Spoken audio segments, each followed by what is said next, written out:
Good morning all of you. ठीक है, तो आज हम लोग चैप्टर 12 का ही रिवीजन करेंगे। चैप्टर 12 मैंने पिछली क्लास में भी आप लोगों को बताया था। स्वाध्यायात्मा प्रमदः अर्थात स्वाध्याय करने में आलस मत करो। स्वाध्याय करने में आलस मत करो। इसमें स्वाध्याय में पंचमी विभक्ति लगी हुई है, क्योंकि प्रमदः में पंचमी विभक्ति होता है, इसीलिए स्वाध्याय में पंचमी विभक्ति लगी हुई है। स्वाध्यायात्मा प्रमदः, स्वाध्याय में आलस मत करो। देखो बेटा, ये जो है वैदिक संस्कृत से, ये चैप्टर वैदिक संस्कृत से ली गई है। उपनिषद, हमारे उपनिषद कितने हैं? 10 उपनिषद है, जिसमें ईश है, किन है, कठ है, तो एक तैत्तिरीय उपनिषद भी है। हाँ, तो ये जो चैप्टर है स्वाध्यायात्मा प्रमदः, ये तैत्तिरीय उपनिषद से ली गई है। इसलिए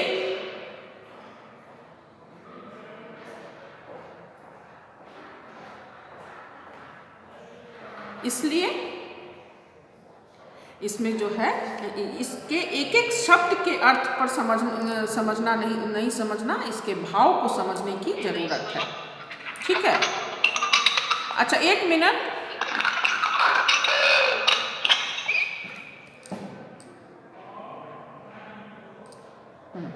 इसके भाव को समझने की जरूरत है। तो हम लोग आज बता रहे हैं वेदाध्ययनात् अनंतरम,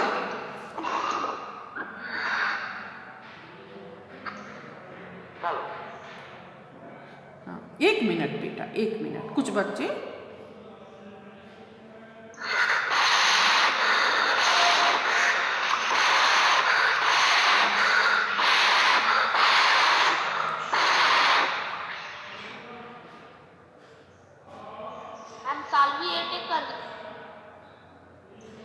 सालवी हाँ,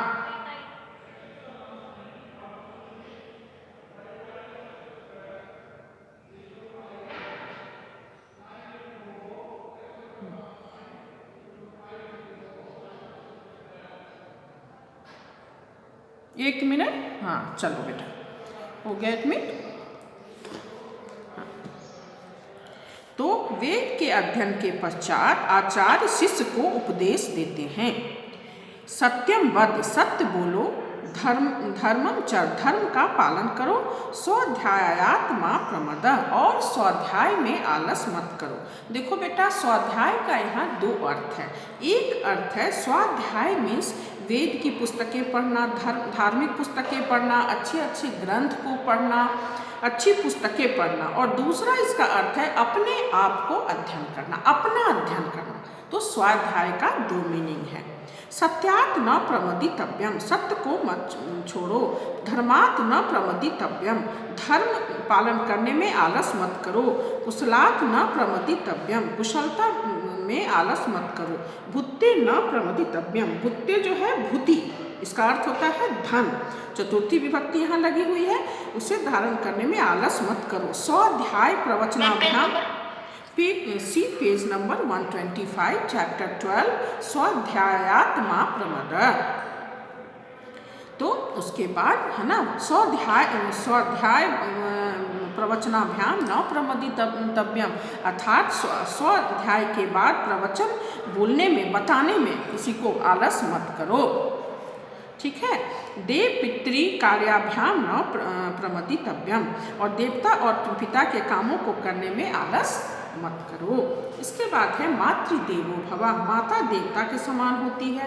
पितृदेवो भव, पिता देवता के समान होते हैं। आचार्य देवो भव, आचार्य अर्थात गुरु देवता के समान होते हैं। अतिथि देवो भव, हमारे अतिथि जो होते हैं वो भी देवता के समान होते हैं। अनवैद्यानि कर्माणि तानि सेवित्यानि न इतराणि, अर्थात अनवैद्यानि का अर्थ है अनिंदनीय, और निंदनीय कार्य अर्थात अच्छे कार्य करने में आलस मत करो, है ना। यानी अस्माकं सुचरितानि तानि त्वया उपास्यानि न इतराणि, अर्थात सुचरितानि मीन्स अच्छे कार्य, अच्छे विचार को धारण करने में आलस मत करो। ये के अस्मत् श्रेयांसो ब्राह्मणा तेषां त्वया आसनेन प्रशुमित्व्या श्रद्धया देयम, माने अर्थात हम में जो श्रेष्ठ ब्राह्मण हैं उन्हें आसन देकर, स्थान देकर उन पर विश्वास करो और उन्हें श्रद्धा दो और श्रद्धा दे। उन्हें सम्मान देने की नहीं भी इच्छा है, तो नहीं भी श्रद्धा जम रही है कि मैं उन्हें सम्मान दूँ, फिर भी उन्हें सम्मान दो क्योंकि वो श्रेष्ठ ब्राह्मण है। धिया देयम, भय से संविदा देयम, उसके बाद विचिकित्सा माने शंका भी हो, उन पर भय भी हो, लेकिन उनको श्रद्धा, उनको स्थान दो, उनका आदर करो।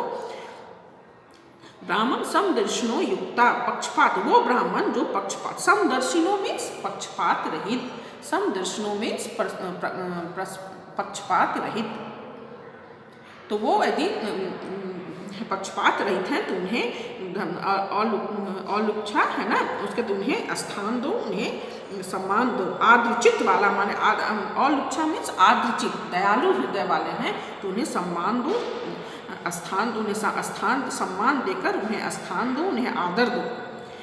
ते वर्तेरन तथा तत्र वर्तेथा, है ना, ऐसा आदेश ऐसा उपदेश, ये मेरा आदेश है, यह मेरा उपदेश है। और ऐसा ही उपनिषद, वेदोपनिषद, वेद का उपनिषद भी यही कहता है कि तुम उन्हें सम्मान दो। एतत् अनुशासनम, यही अनुशासन है, एवं उपासितव्यम, और यही तुम्हें इसका पालन करना चाहिए, उपासना करनी चाहिए, ऐसी आचरण करनी चाहिए, है ना। वर्तेरेन मीन्स उत्तम पुरुष बहुवचन है, वर्तेथा मध्यम पुरुष एक वचन, बरतना चाहिए। वृत्त धातु से ये बना है वर्तेरन और वर्तेथा, तो इसका है बरतना चाहिए, माना ऐसा आचरण करना चाहिए।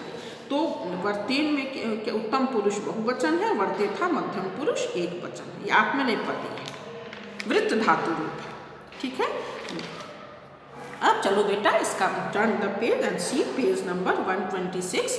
मैंने अभ्यास बता दिया था, फिर एक बार मैं बता दे रही हूँ। इसका अभ्यास है, पहला है पाठम पठित्वा वदन्तु लिखन्तु च, आम अथवा नहीं। पाठ को पढ़ो और बोलो, जो सही है उसमें आम बोलो, जो गलत है उसके लिए नहीं बोलो। तो किम जना सर्वदा सत्यम वदेयु, क्या लोगों को सदा सत्य बोलना चाहिए? आम, वेरी गुड। हाँ, किम छात्रा गुरुनाम दुर्गुणान अपि स्वीकुर्युः, क्या छात्र को गुरुओं के गुण और दुर्गुण दोनों को स्वीकार करना चाहिए? क्या छात्रों को गुरु के हाँ तो करना चाहिए? नहीं, गुरु के हाँ सिर्फ गुणों को पालन करना चाहिए, गुणों को स्वीकार करना चाहिए, तो नहीं होगा दूसरे में। ठीक, ये चैप्टर तो एग्जाम में नहीं आएगा तो फिर क्यों पढ़ रहे हैं? चैप्टर 12 आएगा, चैप्टर 10 एंड 11 नहीं आएगा, ठीक है। हम लोग चैप्टर 12 पढ़ रहे हैं, स्वाध्याय मा प्रमदः। हाँ, किम वयम सत्यस आचरणे आलस्यम कुर्याम, क्या मुझे सत्य का आचरण करने में आलस करना चाहिए? नहीं। हाँ, किम वयम मातु देवतावत सेवां कुर्याम, क्या हम लोगों को माता को देवता के समान स्थान देना चाहिए? हाँ, किम जना विद्वद्भिः सह तिष्ठेयु, क्या लोगों को विद्वान के संग बैठना चाहिए? हाँ। क्वेश्चन नंबर 2, मंजूषायां प्रदत्त प्रदय रिक्त स्थानानि पूरयन्तु, मंजूषा में दिए गए शब्दों से रिक्त स्थानों की पूर्ति करें। तो त्वं मातृदेव डैश, क्या होगा बेटा? भव।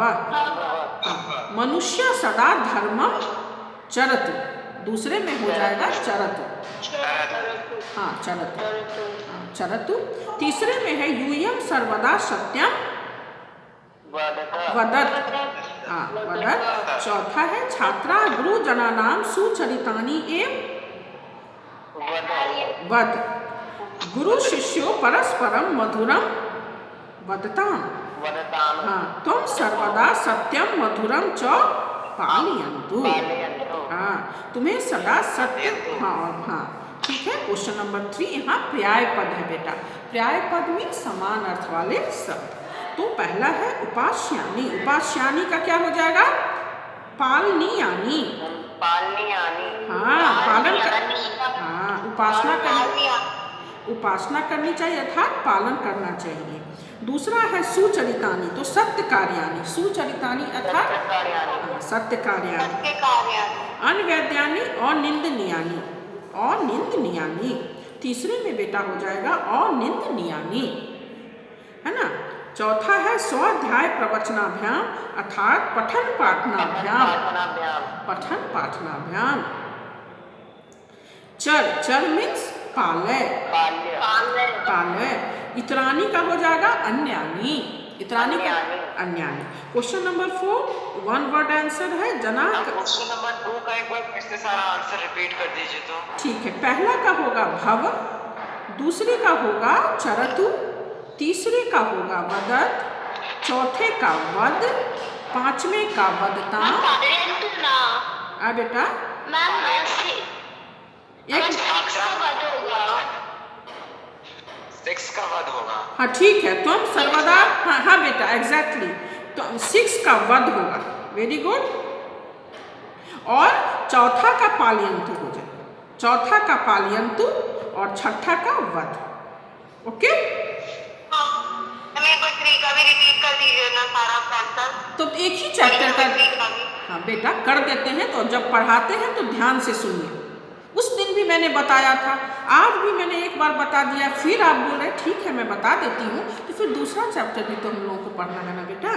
ठीक है, तीसरा मैं बता देती हूँ। उपास्यानि मीन्स पालनीयानि, माने पालन करना चाहिए, उपासना करनी चाहिए अर्थात उनका पालन करना चाहिए। दूसरा है सुचरितानि, तो तीसरा नंबर में बता रही हूँ, तीसरा का दूसरा होगा सत्य कार्यानि।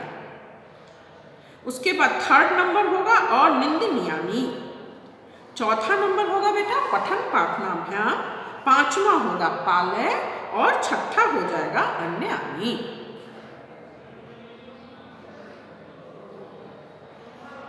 ठीक है। अब क्वेश्चन नंबर 4 जना कस्या पालनम कुर्यु धर्मश्च। एक पदेन उत्तरक में पहला हो जाएगा धर्मश्च, दूसरा है जना आचार्य स कथम आदरम कुर्यु देवतावत। हाँ, क्वेश्चन नंबर 3 वयम कीदृशानि कर्माणि न कुर्याम निंदनीय कर्माणि। हाँ, निंदनीयानि या निंदनीय कर्माणि, दोनों में से कुछ लिख सकते हैं। छात्रा स्वाध्याय प्रवचनाभ्याम किम न कुर्यु, आलस्य या प्रमद, दोनों लिख सकते हैं। पांचवा है आचार्य शिष्यम उपदिशति, है ना।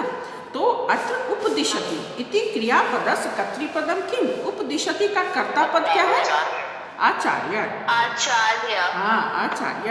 अब सी क्वेश्चन नंबर 5 पूर्ण वाक्य उत्तर है। अध्ययनस पश्चात आचार्य किम करोति, तो देखो बेटा क्वेश्चन ही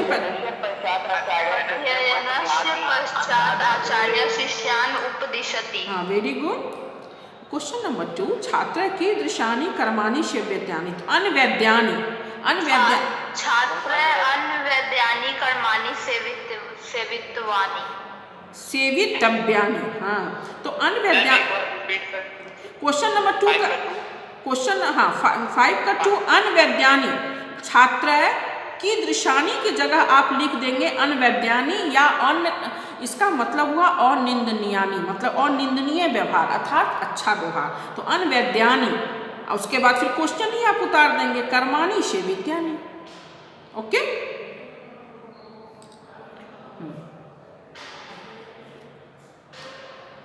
चलो उसके बाद थर्ड नंबर छात्रा पितु कथम आदरम कुर्यु, कैसा करना चाहिए, छात्रा पितु देवतावत आदरम कुर्यु। वेरी गुड, पिता को देवतावत आदर करना चाहिए। छात्रा पितु कथम के जगह आप देवतावत कर दें, हो गया। उसके बाद क्वेश्चन नंबर 4 शिष्य गुरु जनानाम कानि उपास्यानि, तो सुचरितानि, शिष्य गुरु जनानाम सुचरितानि उपास्यानि। देखो लॉन्ग आंसर में भी क्वेश्चन ही उतरेगा जहाँ कथम कीदृशानि इस सब के जगह जो आंसर होगा। क्वेश्चन नंबर 5 जना कस्य आचरणम कुर्वन्तु, तो धर्मस्य, कस के जगह धर्मस्य, जना धर्मस्य आचरणम कुर्वन्तु। ठीक है,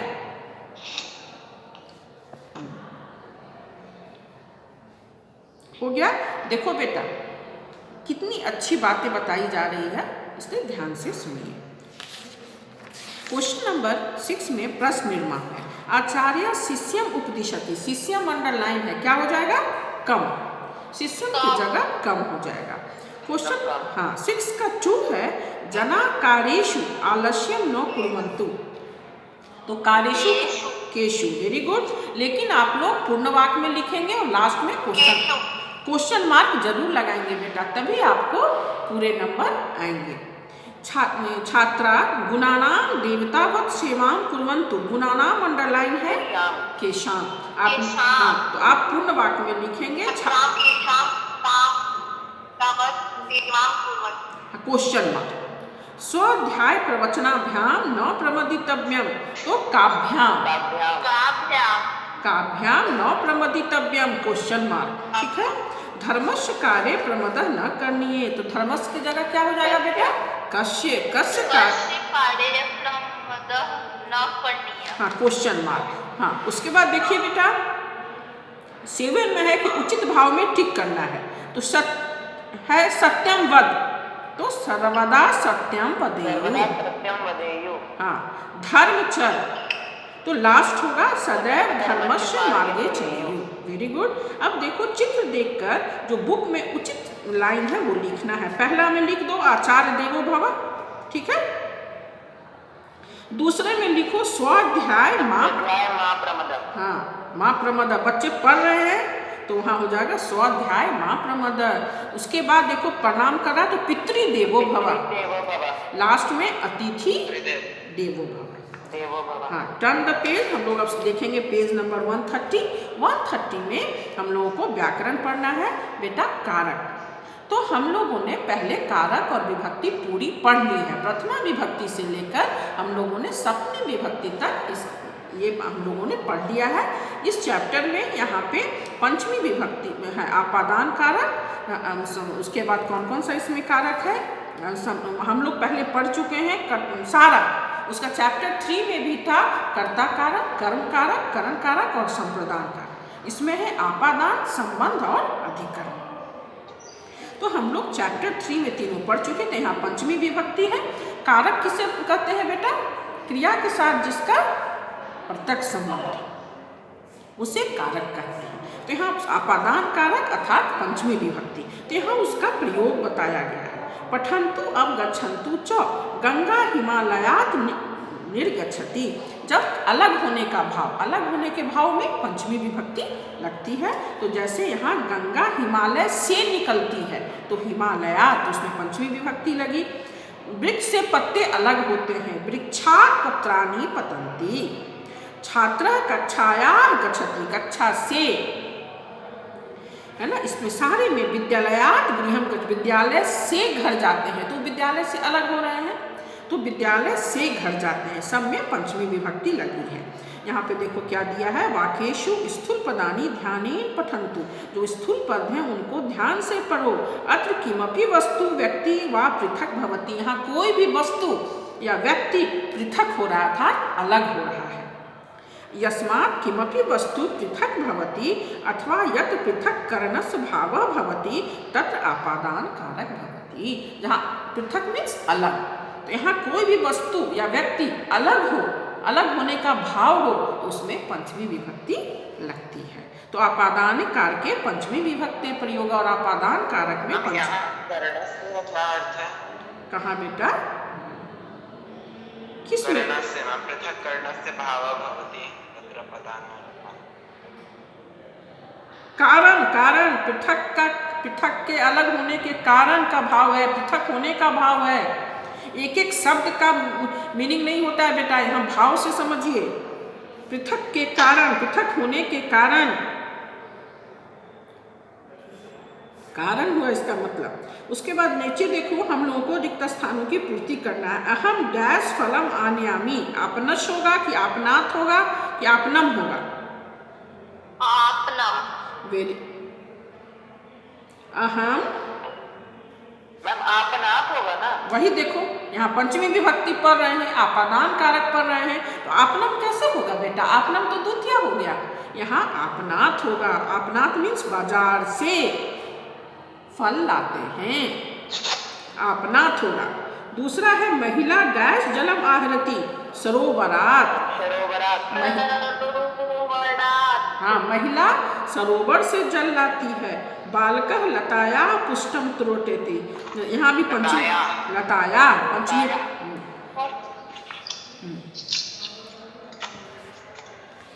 उसके बाद हाँ, अहम डैश आगच्छामि, उद्यानयात उद्याने उद्यानयात उद्यान से, हाँ उद्यान से आती हूँ। हाँ, मम माता डैश आगच्छति, कहाँ से आती है? देवालयात, देवालय मीन्स मंदिर। मेरी माता देव के आलय अर्थात मंदिर से आती है ना। उसके बाद है डैश उल्का पतंती, क्या हो जाएगा? आकाशात, आकाश से आकाशात, आकाश से उल्का गिर रहे हैं। लास्ट क्वेश्चन देखो, उदाहरण दृष्टारित स्थानी पुर्यंतु ग्रामर ग्रामात बहि गच्छति, तो यहाँ जो है छात्र डैश बहि गच्छति, क्या होगा? पुस्तकालयात। सारे में बेटा पंचमी विभक्ति लगेगी कि छात्र पुस्तकालय से बहिर्योगे पंचमी, हम लोगों ने पढ़ा था ना, बहिर्योगे पंचमी, है ना। तो जना हाँ डैश अनंतरम भ्रमयु भोजनात्, भोजन के पश्चात, अनंतरम मीन्स पश्चात घूम चाहिए। तो उसके बाद डैश रीते कृष्णात् मित्रात्, हाँ अध्यापक है तो अध्यापकात्, परिश्रमात्, है ना। इसका मातु, वेरी गुड।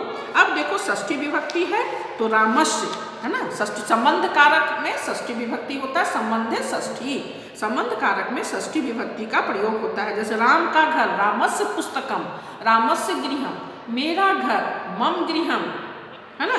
तो यहाँ तो रामस्य पुस्तकम अस्ति, राम का पुस्तक है। सीतायाः गृहम अस्ति, सीता का घर है। षष्ठी विभक्ति का क्या चिन्ह होता है? काके की रारेरी, है ना।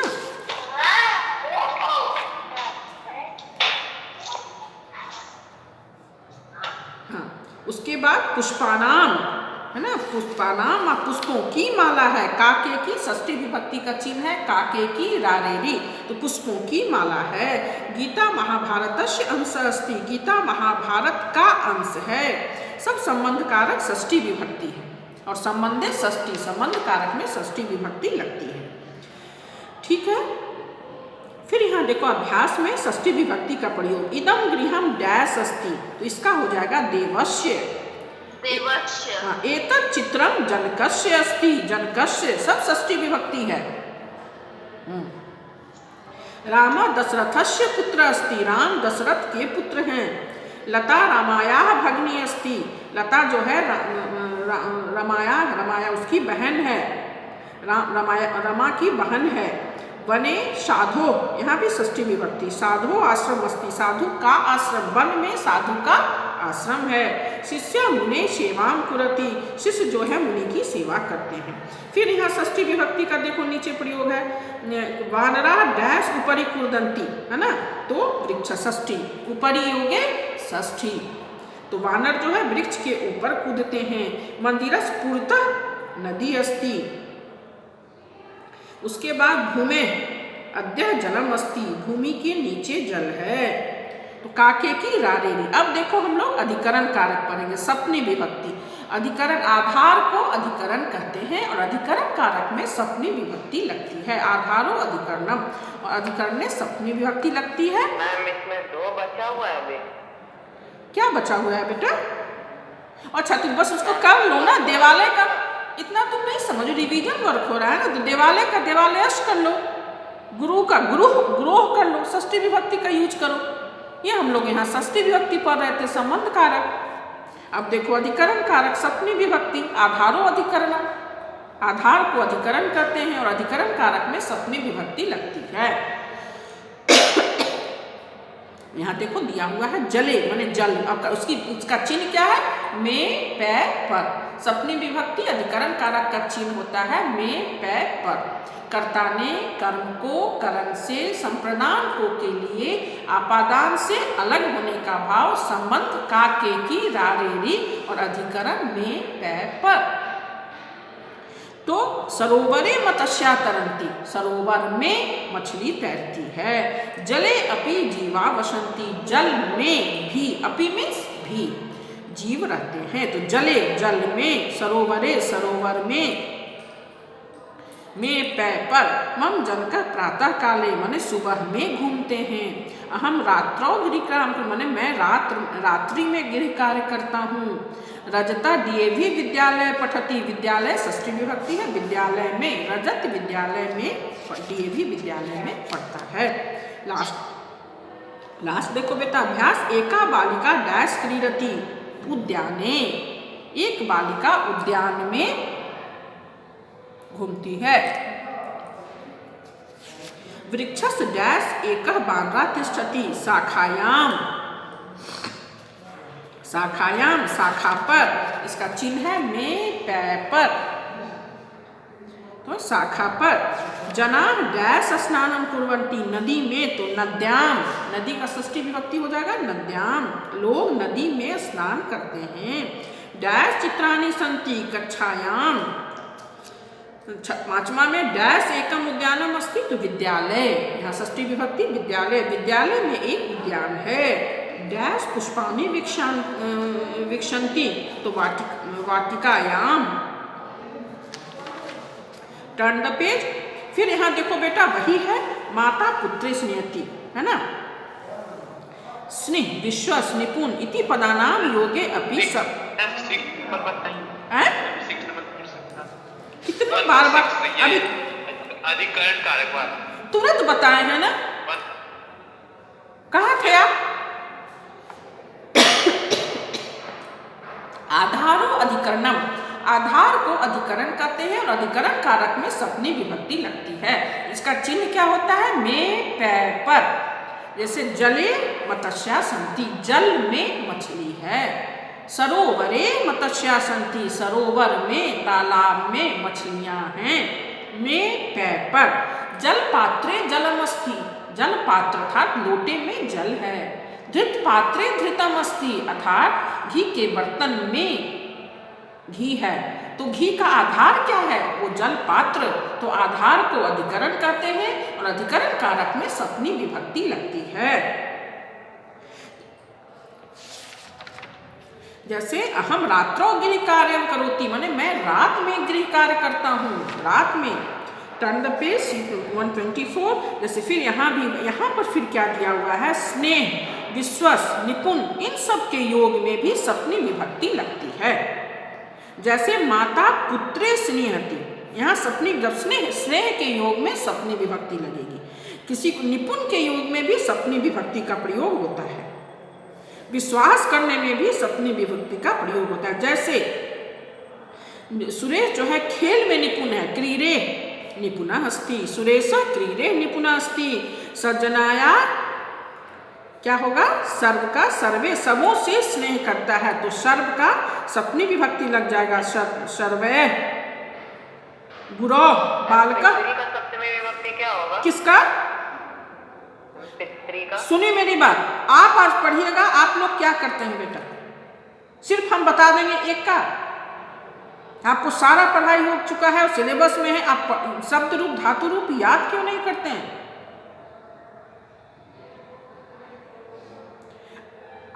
आप मुझे आज व्हाट्सएप पे लिख के बताएंगे कि क्या होता है, ठीक है? गलत रहेगा मैं बताऊंगी, क्योंकि मैं बार बार देख रही हूं आप लोग याद नहीं कर रहे हैं बेटा। पितरी का पितरी हो जाएगा, पुत्र पितरी विश्वसती हो गया। पुत्र जो है पिता पर, में पै पर, पिता पर में विश्वास रखते हैं, पिता पे विश्वास रखते हैं। संबोधन तो आप जानते हैं कि संबोधन है प्रथमा, कर्ता कारक और संबोधन दोनों में प्रथमा विभक्ति का प्रयोग होता है। संबोधन प्रथमा, जैसे भो छात्र, हे लते, हे शिवे, प्रथमा विभक्ति का प्रयोग होता है। हे देव, जैसे देखो सी पेज नंबर 135, डैश अधुना पाठम पठ, हे देव अधुना पाठम पठ, हे देव अब पाठ पढ़ें। हे माता भोजनम, या छे माता भोजन दो। तो कर्ता कारक और संबोधन दोनों में प्रथमा विभक्ति का प्रयोग होता है। अब इसमें देखो रामा डैश वसती, क्या हो जाएगा? इसमें मिक्स है, आप डिसाइड कीजिए कौन सी विभक्ति लगेगी यहाँ। वने वने षष्ठी विभक्ति। डैश जलम निर्गच्छति, जल निकल रहा है तो क्या हो जाएगा? पर्वतात्। पर्वतात्। हाँ, अलग होने का भाव है तो जल पर्वत से निकल रहा है। कपोता आकाशे उत्पतंती, कपोत जो है यहाँ भी षष्ठी विभक्ति, आकाश में उड़ते हैं। बालका मातु सेवा कुर्यो, माता की सेवा करनी चाहिए। आगरा नगरम डैश तटे स्थितम, क्या हो जाएगा? यमुना यमुनाया, यमुनाया। यहाँ फिर कारण आपको लिखना है सुस्य विश्वसती, क्यों यहाँ सप्तमी विभक्ति का प्रयोग होगा? हम लिखेंगे विश्वस योगे सप्तमी। ग्रामात वही एका नदी अस्ति, ऐसा आपको दे देगा सेंटेंस और बोलेगा कि आप विभक्ति कारणम चो लिखत, तो हम लिखेंगे ग्रामात वही एका नदी अस्ति, तो ग्रामात पंचमी विभक्ति, बहिर्योगे पंचमी। गृहस्य पूर्तः मंदिरम अस्ति, तो षष्ठी विभक्ति, पूर्तः योगे षष्ठी। गुरु शिष्य स्नेहियति, षष्ठी विभक्ति, स्नेह योगे षष्ठी, सॉरी स्नेह योगे सप्तमी। में तो सप्तमी है। सप्तमी, स्नेह योगे बोला, मैं तो सॉरी बोल के बोल दिया बेटा कि स्नेह योगे सप्तमी। उसके बाद बालका अध्ययनात् अनंतरम क्रीडति, तो अध्ययन के पश्चात अनंतरम योगे, फिर यहाँ पर पंचमी अध्ययनात्। ये चैप्टर हम लोग का अब फिनिश हो गया है।